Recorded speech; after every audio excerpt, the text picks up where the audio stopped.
이런 말이 있어요. 판단력이 부족하면 결혼을 하고, 이해력이 부족하면 이혼을 하고, 기억력이 부족하면 재혼을 한다. 이 말은 어떤 결혼이든 후회를 한다는 거예요. 여러분은 결혼 후회 안 하세요? 건강한 개인, 행복한 가정, 성공한 인생, 국가대표 가정행복코치 이수경입니다. 행가리TV 시작합니다. 이혼 사유 1위가 뭔지 아세요? 바로 성격 차이입니다. 2위는 경제적 이유, 3위는 고부 갈등, 4위는 배우자의 외도입니다. 2위에서 4위는 순서가 엎치락뒤치락 하기도 하지만 최근 들어 경제적 이유가 두드러지고요. 부동의 1위는 바로 성격 차이죠. 그런데 성격 차이 때문에 이혼한다? 이거 좀 웃기지 않아요? 성격 같은 사람도 있어요? 한 엄마 뱃속에서 나온 쌍둥이도 성격이 다르잖아요. 30년 이상 떨어져 살면서 기질도 습관도 문화도 다른 커플이 부부가 됐는데 성격이 다른 건 당연한 거 아니에요? 전 세계 모든 부부에게 물어보세요. 성격 같은 부부 있냐고. 아무도 없다고 대답할 겁니다. 부부 기질 검사를 해보세요. MBTI나 애니아그램 또는 디스크 성격 검사를 했는데 만약 두 사람이 똑같이 주도형이라면 어떻게 될까요? 둘이 맨날 사고치고 수습하는 사람은 없을 거예요. 둘 다 신중형이라면 어떻게 될까요? 아무 일도 안 하고 아무 일도 일어나지 않는 거죠. 이런 부부가 무슨 재미로 70년을 같이 살겠어요? 저희 부부도 서로 다르기 때문에 많이 다투기도 합니다. 하지만 그것 때문에 조화롭게 살아갈 수 있는 거예요. 다른 것은 틀린 게 아니라 다른 것이다. 그런데 이혼 사유 1위가 성격 차이라고요? 절대로 아니에요. 이건 어휘 능력이 짧아서 그래요. 이건 성격 차이가 아니라 친밀감 부재라고 해야 해요. 위에서 말한 이혼 사유는 친밀감 부재로 인한 결과일 뿐이에요. 질병으로 비유하자면 병의 원인이 아니라 증상이죠. 부부간에 친밀감이 있다면 성격 차이도 고부 갈등도 생활고도 충분히 이겨낼 수 있어요. 문제는 평소 친밀감이 낮기 때문에 이런 문제가 생기면 옳았구나 하고 이혼을 선택하는 거예요. 작가 한근태 씨가 쓴 칼럼을 읽다가 무릎을 탁 쳤어요.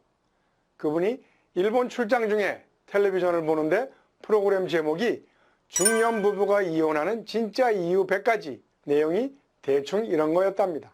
식사 매너가 나쁘다, 소리를 많이 내고 먹는다, 부인이 식탁에 앉기 전에 자기가 먼저 먹는다, 같이 먹자고 얘기 안 한다, 너무 응석을 부린다, 더 이상은 못 참겠다, 양치질로 칫솔을 아무데나 둔다, 또 화장품도 인사를 안 받는다, 해외여행 시 문제가 생겼지만 전혀 해결 못한다, 큰 소리만 치고 도움이 안 된다, 담배를 핀다, 밤일이 시원치 않다.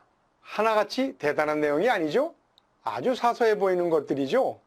물론 밤일은 사소한 일이 아니고 아주 중요한 일이지만요. 이런 것들 때문에 이혼을 당했다기보다는 그렇지 않아도 꼴보기가 싫었는데 이러한 사소한 행동이 쌓이고 쌓여 이혼을 결심하게 된 거죠. 친밀감은커녕 평소 배우자를 비난하고 고치려 하고 불신하거나 심지어 저주하다가 어느 날 그런 것들이 쌓여 감당할 수 없을 때 이혼을 선택하는 거죠. 위의 내용들이 정말 이혼할 만한 사유들인가요? 이런 이유들로 이혼해야 한다면 전 세계 모든 부부가 이혼해야 할 겁니다. 부부 사이가 친밀하다면 아무 문제가 안 되는 것들이죠. 저도 그런 경험이 있어 공감 팍팍 됐어요. 부부 사이가 나쁠 때는 음식을 먹으면서 쩝쩝거리거나 방귀를 뀌거나 이런 게 너무너무 꼴보기 싫어요. 그런데 사이가 좋을 때는 마늘 먹은 후에 키스를 해도 괜찮아요. 여러분은 안 그러세요? 물론 양치질은 하고요. 이런 말이 있어요.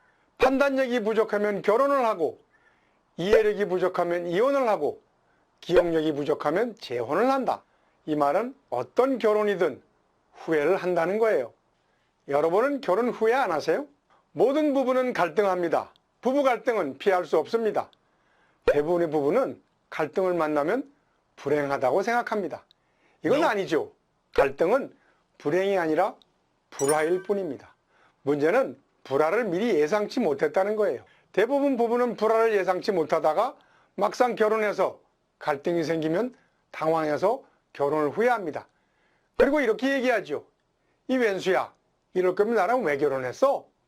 하지만 결혼을 후회할 게 아니라 결혼을 준비하지 못한 것을 후회해야죠. 불화를 예상하지 못한 것을 후회해야 하는 겁니다.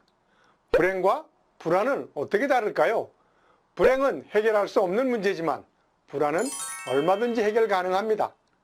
불화를 부부간의 갈등 요인이 아니라 행복한 결혼 생활로 가는 필수 과정이라는 사실로 인식을 바꿔야 합니다.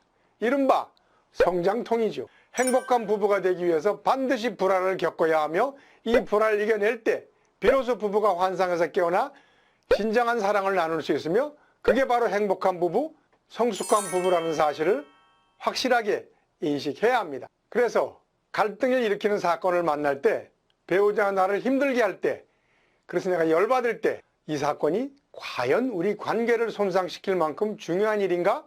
라고 생각해 보시기 바랍니다.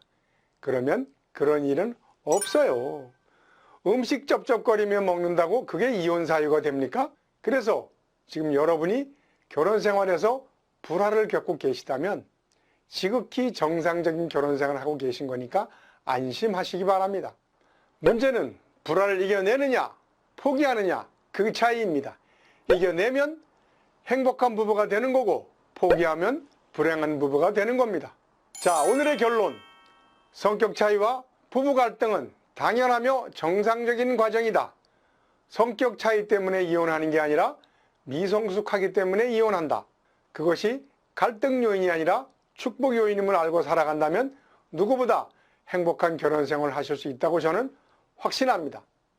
행가래TV는 여러분의 행복한 결혼 생활을 도와드립니다. 카카오톡 가정행복 코치 검색하시면 챗봇 상담 가능합니다. 지금까지 국가대표 가정행복 코치 이수경이 진행하는 행가래TV였습니다.